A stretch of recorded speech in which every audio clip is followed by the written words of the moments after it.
लोकसभा चुनाव 2024 की तैयारियों में कांग्रेस पार्टी जोरों शोरों से जुटी हुई है और कांग्रेस पार्टी में देखा जाए मुख्य रूप से अब मल्लिकार्जुन खड़गे बड़ी भूमिका निभा रही हैं।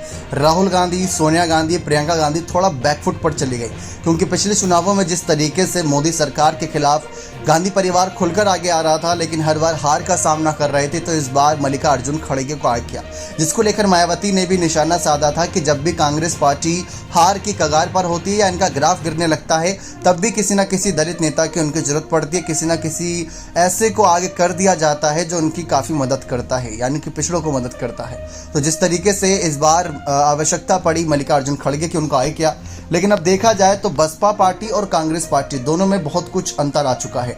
बसपा पार्टी में इस समय ज़्यादातर रणनीतियां चुनावी गठबंधन को लेकर आकाश आनंद बना रहे हैं। भले ही उसमें मायावती की भूमिका है, मायावती ऐलान कर रही हैं, लेकिन आकाश आनंद को बहुत ज़्यादा आगे किया जा रहा है। आकाश आनंद मायावती के भतीजा भली भांति जानते हैं, जो राजस्थान, मध्य प्रदेश, छत्तीसगढ़ जैसे विधानसभा चुनावों की कमान संभाले बैठे हैं।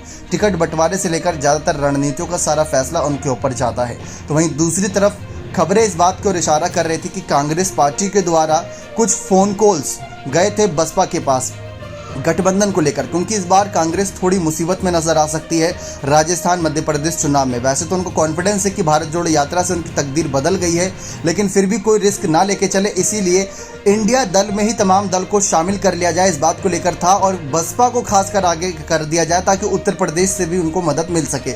लेकिन बसपा ने पहले ही कह दिया कि वो अकेले चुनाव लड़ेंगी, तो वहां पर सारा खेल पलट गया। लेकिन मल्लिकार्जुन खड़गे ने विपक्षी दलों को साथ लाने के लिए मायावती को भी संदेश भेजा था, और साथ ही साथ ऐसी खबरें थी कि फ़ोन कॉल्स भी गए थे, लेकिन तब आकाश आनंद की टीम के हाथ में ज़्यादातर चीज़ें थी, तो शायद मायावती से इतनी कुछ खास बातचीत नहीं हो पाई।